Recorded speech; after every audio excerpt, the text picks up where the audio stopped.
Today is the day. We have made it to the 2024 NBA Draft. And in this video, I will look to predict the entirety of the draft, going over my official 2024 NBA mock draft with the first and second round. Keep in mind, this is predictive. Not necessarily what I would do if I were these teams, but more so what I believe they will end up doing over the next couple of days. I think that there's this misconception around this draft class that it isn't talented, and I could not disagree more. I think the class as a whole has a lot of really good players. It's just the top of this class is missing high-end talent, and I think you could make a case really for the top 10, 11, 12 players that they could almost be put into any order. So because of that, I think there's going to be a lot of stuff that I disagree with what happens tonight, because I think my order of the players is going to really fluctuate compared to what the league thinks and what other analysts think. So I'm curious to see ultimately what unfolds. But again, this is predictive, what I believe will happen. And without further ado, let's get this show on the road. With the first pick, the Atlanta Hawks select Zaccharie Risacher. It seemed like for a while that Alex Sarr would be the pick here, but with his unwillingness to work out for Atlanta, much of the buzz has shifted over to Risacher and Donovan Clingan. Ultimately, I believe Risacher will be the selection, and I expect Atlanta to hold on to this pick and choose him. There are some interesting trade scenarios, though. I could see the Wizards moving up one spot if the Hawks bait them into moving for Alex Sarr. I would also like to see the San Antonio Spurs consider this. I don't think trading picks 4 and 8 for number 1 would be a very good deal for San Antonio, given how this class is built, but I think it's an idea that could be worth monitoring. Nonetheless, I have Atlanta staying here, picking Risacher, and I don't think this is the pick I would make. I would choose Alex Sarr, and even if not Sarr, there are multiple players who I think make more sense for Atlanta, who I think needs to roll the dice a little bit and take a bigger swing on upside. I think Risacher has one of the higher floors in this class, but I don't really see much of a ceiling for him in Atlanta. They need to get somebody to pair up with Trae Young, who can be a legitimate all-star cornerstone for this team, or at least somebody with perennial all-star upside, and I definitely don't see that with Zaccharie Risacher, who I probably wouldn't use a top 5 pick on. I think he belongs more towards the back end of the top 10. And again, while the gap between, say, the best player in this class and like the 9th best player in this class really isn't that high, I just think for where Atlanta is at, a guy like Risacher doesn't really make sense. They need to take a swing. I think Alex Sarr would be that swing. I get that he doesn't really want to play there, but make it work. If not Sarr, I think there are other higher upside options who would make sense here. I'm a big fan of Ron Holland from the G League Ignite. I think that would be a better choice than Risacher. So the Washington Wizards get absurdly lucky as they're able to land Alex Sarr with the 2nd overall pick. And it seems like Sarr, for a lot of people, myself included, is the number 1 prospect in this class. But I also think people don't realize how raw he is. If you're expecting him to put up 15, 16 points per game next year, I have bad news for you. I think Alex Sarr is certainly a work in progress, but I think he has the highest ceiling in this class, which is why I ultimately would take him 1st overall if I was Atlanta or some team possibly looking to move up. Nonetheless, this is a great selection for Washington. Somebody who has a chance to be their defensive anchor in the mold of like a Jaren Jackson per se. Sarr has great size, length, and defensive versatility. I think he's got some offensive upside. He can shoot the ball a little bit, solid scorer inside, and if he can improve his offensive game, I think that'll really determine ultimately what his overall ceiling can be. If he can be a legit 1st or 2nd guy for a team like Washington, who is looking to build this young core. Bilal Coulibaly looks like a good piece. They've got some other young, intriguing players such as Deni Avdija and Corey Kispert. And this Wizards core isn't looking too bad now with the addition of Sarr. I still think they're missing their long-term alpha in terms of somebody who can initiate the offense. But I think Sarr is the best player on the board here, and this would be a slam dunk for Washington. With the 3rd pick, the Houston Rockets select Reed Sheppard. College basketball's top freshman joins a really talented nucleus in Houston. I think Sheppard really fits this group well because of his ability to play off the ball. He's someone who can really space the floor, and he's a pesky defensive player on the perimeter. Sure, he's a little bit undersized, but other than that, he checks off most of the boxes, and I think he's going to be one of the most ready-to-go players in this class for a Houston team who's looking to make a run at a playoff spot next year. Now we get to some of the not-so-consensus picks. I feel like a lot of people agree that this top 3 will happen, but things start to shake up a little bit here at number 4 as the Spurs select Donovan Clingan, the big man from UConn. I think a lot of people are expecting the Spurs to look at a guard here. Stephon Castle seems to be the most popular name here. I don't think that would be a bad pick per se, but keep in mind they have number 8 as well, and I think given the amount of guards in this range, the Spurs don't necessarily have to get one at 4. Even if they miss out on Castle with the 8th pick, there's still Devin Carter, Nikola Topic, Rob Dillingham, etc. So they'll get somebody there who I think fits what they're looking for to add to the backcourt. So why not add a guy like Donovan Clingan up front? The idea of a Clingan-Wemby frontcourt must be terrifying for opposing offenses. How is anybody going to score on that? I think the question, though, is if Clingan and Wembanyama will be able to fit together, and I think they will. Wemby's versatility on the perimeter, along with his ability to protect the rim, makes him someone who I think can complement a pure rim protector such as Donovan Clingan. The Twin Towers here in San Antonio is going to make it very hard for opposing offenses, especially near the basket.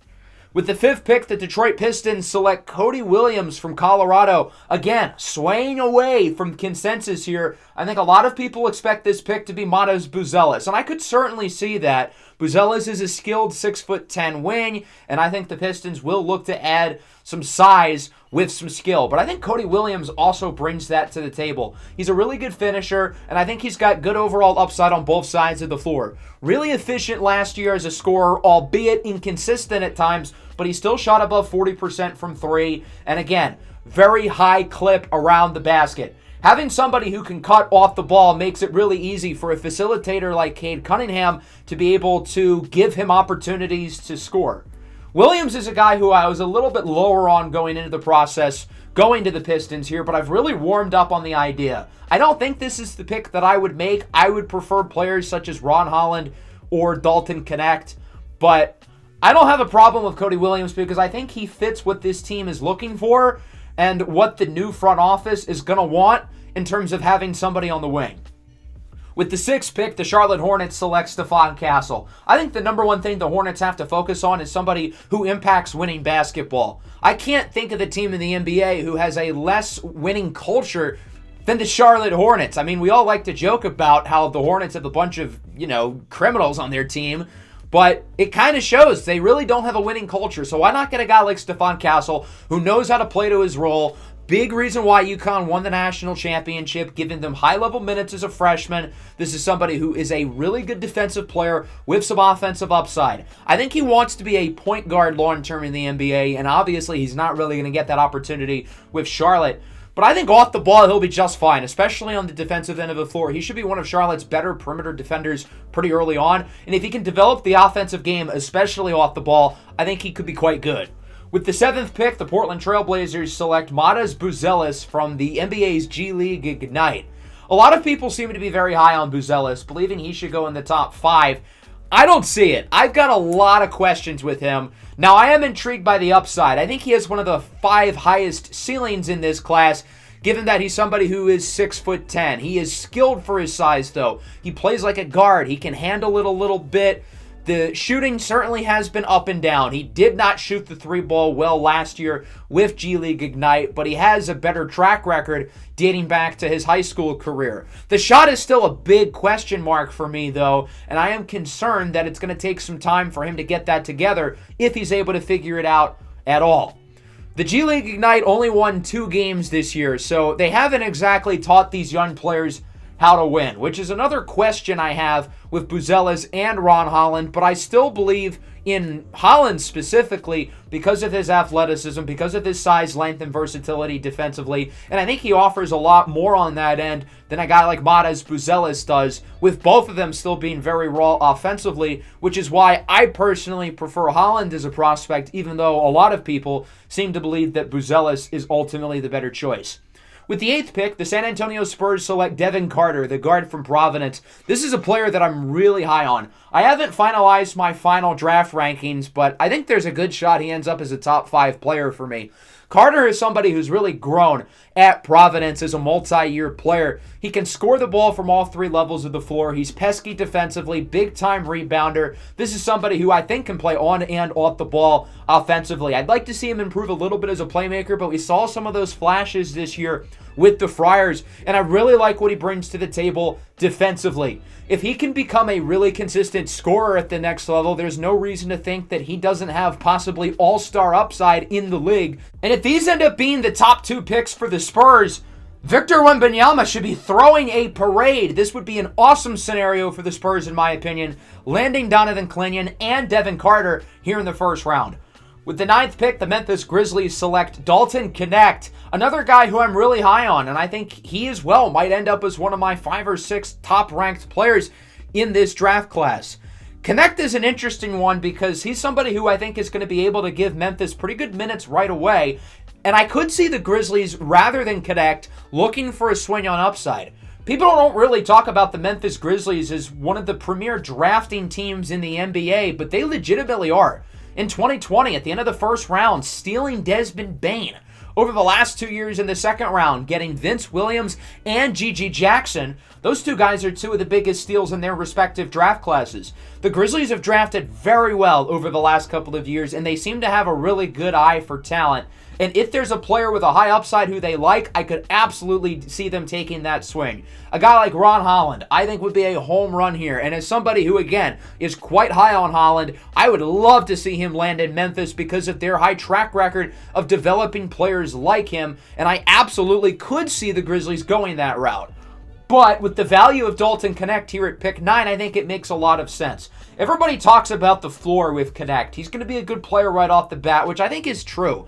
Somebody who is a dynamic scorer, not just from 3, but from inside as well. I think his ceiling, though, is quite a bit higher than people think. This is somebody who can play on and off the ball. He's got a nice handle. He can really get to the cup. He's got some questions defensively, but as a scorer and a ball handler on the offensive end of the floor, I think he could be a really solid secondary scorer for a team like the Grizzlies who's looking to make it back to the playoffs next year. And then with the 10th pick, I finally have Ron Holland going off the board. He ends up in Utah. There have been a lot of reports that he could go later than this, possibly in the teens, which I think would be blasphemous. Very similar to Cam Whitmore falling last season, seemingly for no reason. But I have him going in the top 10 still to the Jazz. I think Utah's going to look for upside here. Danny Ainge wants to accumulate high-end talent. The Jazz have a lot of good young players, but outside of Lauri Markkanen, they don't really have high-end talent. So why not take a swing on a guy like Ron Holland, who sure had an up-and-down season this year with the NBA G League Ignite, but he's one of the most intriguing athletes in this class. Really good size and length. He should be a plus defender pretty early on. The questions with him come offensively as a scorer. I think if the shot comes along, he's going to be one of the 3 best players in this class. And sure, that's easier said than done. But I think the rest of Holland's game is intriguing enough to where he absolutely belongs in the top 10. And again, in my opinion, should go higher than a lot of these other players who we've talked about already. With the 11th pick, the Chicago Bulls select Zach Edey. This might come as a surprise to a lot of people, but Edey's getting some legitimate buzz to go in the lottery. And I think the Bulls, a Midwest team drafting the Big Ten kid, actually makes a lot of sense. Chicago's front office is running out of time. I could see them being a little bit desperate, looking for a guy who can give them an immediate impact. Somebody like Nikola Topic, who's coming off an ACL tear, or Tijan Solon, who is still really raw, really wouldn't make that much sense for the Bulls given their current front office's timeline.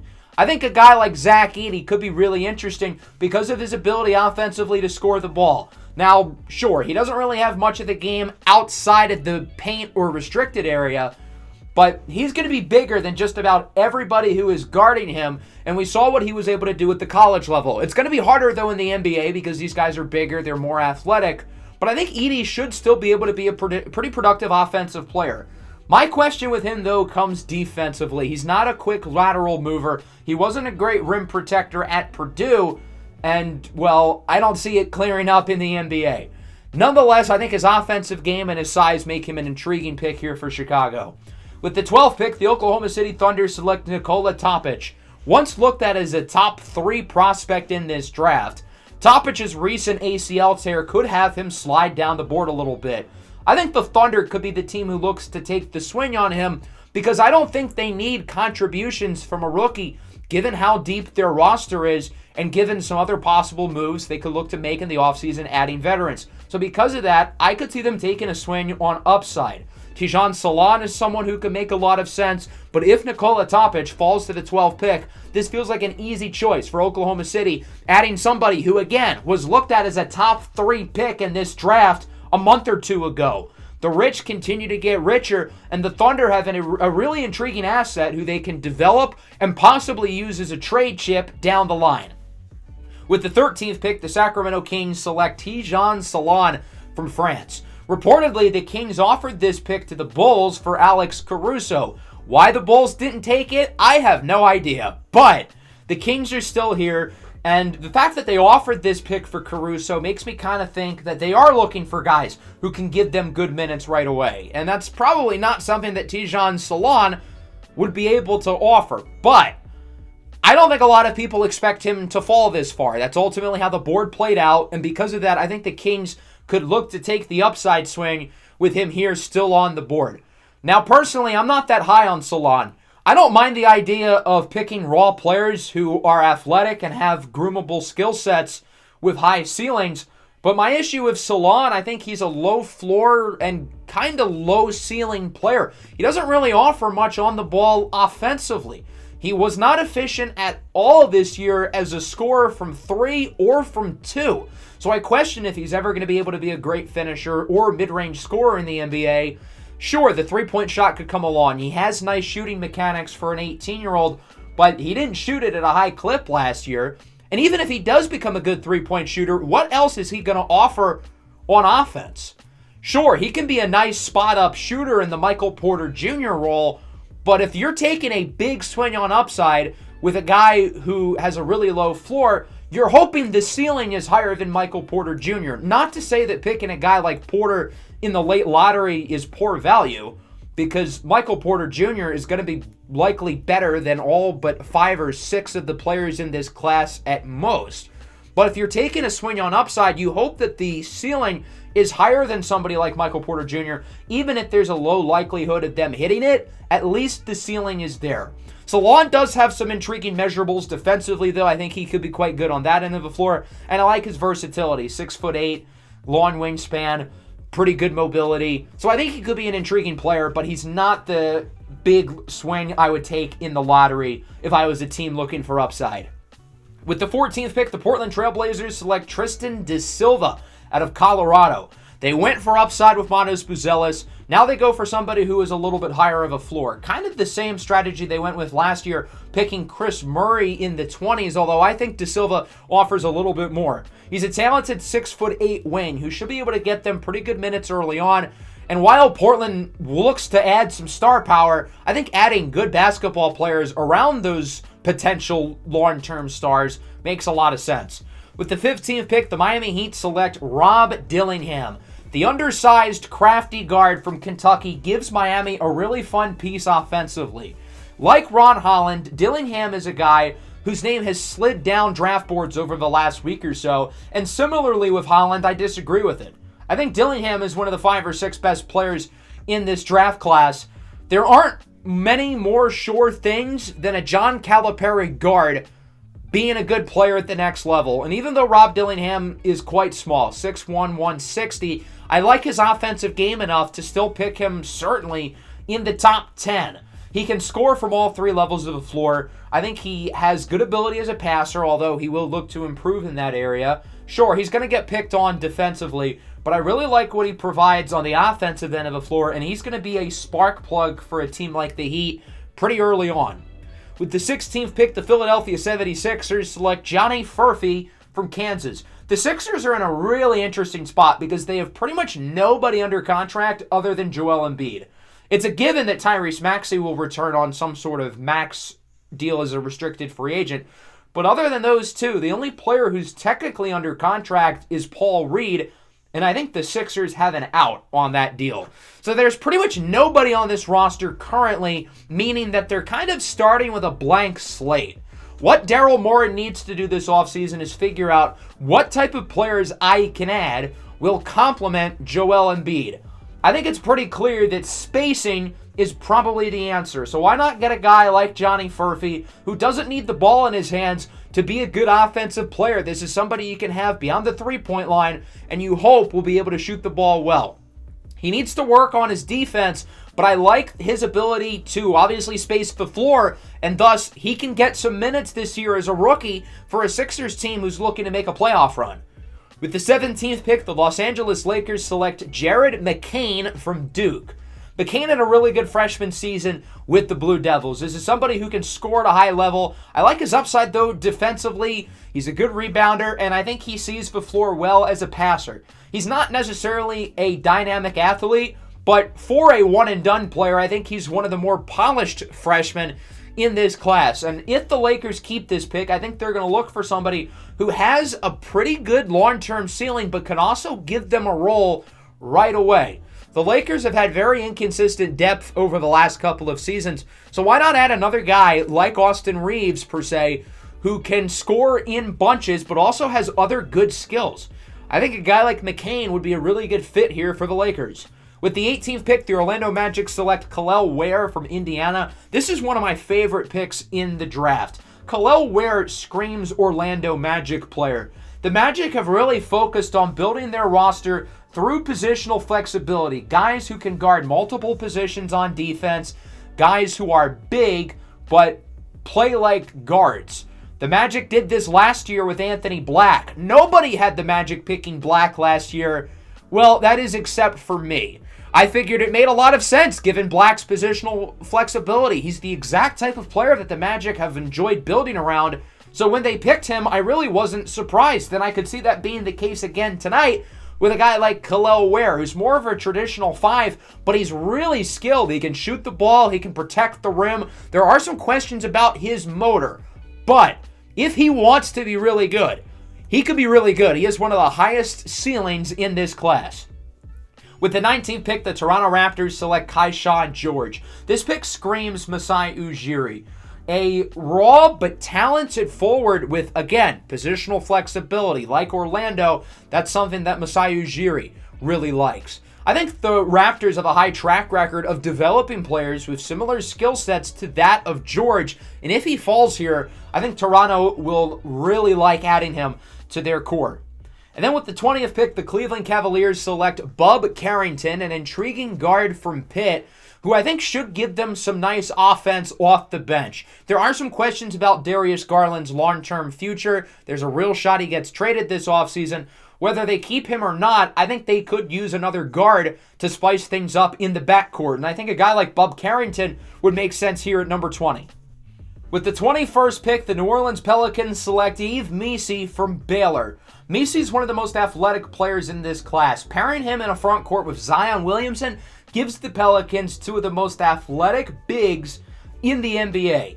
They've lacked athleticism at the 5 over the last couple of years with Jonas Valanciunas getting a lot of minutes there, and I think a guy like Yves Missi would be a really fun fit. My question, though, is with him and Zion on the floor, the spacing might be a little bit ugly. You're going to need 3 other shooters in the game when those two are in together. But I like Missi's upside, and I think here at 21, this would be a pretty worthwhile pick. With the 22nd pick, the Phoenix Suns select Tyler Kolek from Marquette. The Suns absolutely have to look at somebody who's going to be able to get minutes for them right away. Kolek is a really smart player who's coming off a phenomenal season at Marquette. He's a good facilitator, he can score the ball, and he should be able to give the Suns some good minutes off the bench pretty early on. With the 23rd pick, the Milwaukee Bucks select Jacoby Walter from Baylor. Walter's an interesting player because he was looked at as the number 1 pick pretty early in the season and has some intriguing skills, but was a little bit inconsistent. I don't love his ability on the ball, and that kind of makes him a little bit undersized. At 6'4", if you're not really going to provide anything with the ball in your hands consistently, then size could be a question mark. But I still think he is an intriguing offensive game. I think the scoring has some good potential, and I think defensively he could be pretty solid at the next level too. The Knicks, with back-to-back picks, they were able to hold on to both of these selections despite trading for Mikal Bridges last night. And they start with Isaiah Collier, the point guard out of USC. Another guy who was looked at as the number 1 pick at one point in time this year. I really like Collier, and I feel like he belongs in the lottery, but with circumstances this year at USC, his stock drops a little bit.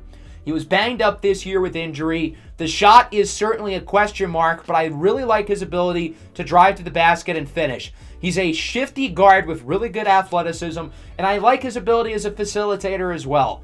I could see with the next two picks here taking a swing on upside with one of them and then picking more of a role player with the other if they choose to keep both of these picks, which feels kind of unlikely. But if they do, the combination of Isaiah Collier here and then Ryan Dunn out of Virginia with the 25th pick would be pretty cool. I think Dunn is the best defensive prospect in this draft. His offense has a long way to go, but he's somebody who can be one of the better defenders in the league very early on, and that's what you look for in role players, somebody who has a specialty. Dunn's specialty is his ability on the defensive end of the floor, and because of that, I could see the Knicks picking him towards the back end of the first round.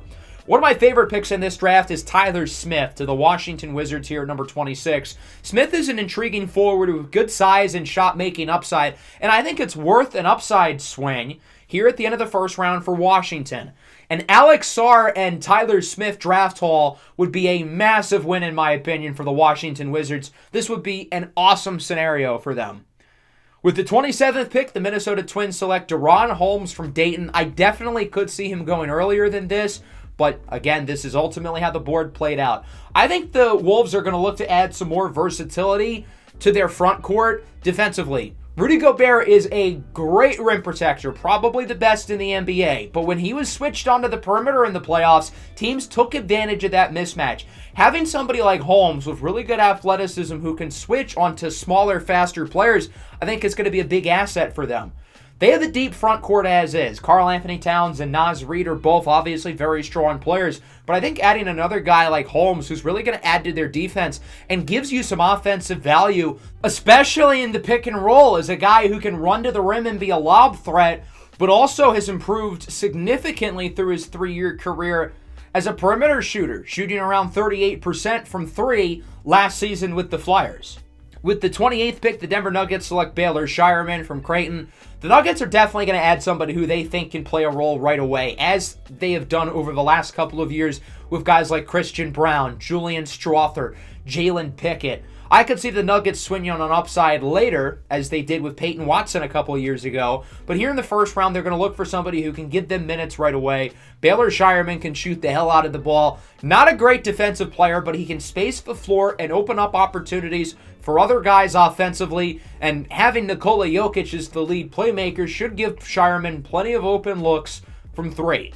With the 29th pick, the Utah Jazz select Pacome Dadier from France. Again, I think the Jazz are going to look for some upside. Dadier is a really intriguing player, and I think the gap between him and Tijan Salon is really even. And I would make the argument that Dadier might be the better prospect. I like his ability on both sides of the ball. I think he's got really good upside. And for a team like Utah, why not take the swing at the end of the first round? As I said with their pick of Ron Holland at number 10, they're looking for more high-end talent. And a guy like Pacome Dadier could certainly make sense here. And then with the 30th pick, the Boston Celtics select Cam Spencer from UConn, probably a little bit earlier than anybody else has Spencer, but he had a great season for UConn, a winning basketball player, another guy who knows how to play to his role, can shoot the ball, and for a team like the Celtics, why not add another guy like that? They obviously had their core of 7 or 8 players pretty much set for next year, but they still had contributions at times from some of these other floor spacers, somebody like Sam Hauser, for instance. So why not add another guy who can give you some three-point shooting and has some functional athleticism? I think Cam Spencer here at the end of the first round could make sense given the fit here with Boston. That brings us now into the second round. I'm not going to deep dive into every pick here, but I do want to highlight some of my favorites. And I think the best pick of the round might be the first one.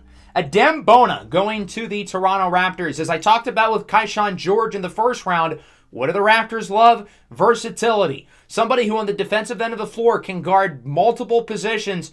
Who better than Adem Bona here in the second round? Somebody who can protect the rim as an undersized big, but can also play on the perimeter. Adem Bona screams Toronto Raptor, and I would love that fit. Another fit that I really like is Harrison Ingram, the very next pick going to the Utah Jazz. They took 2 swings on upside. Why not get somebody who can give you some good minutes early on? Ingram's another guy with really good positional flexibility. I like his upside as a playmaker, and I think in Utah, he'll get a nice opportunity to develop.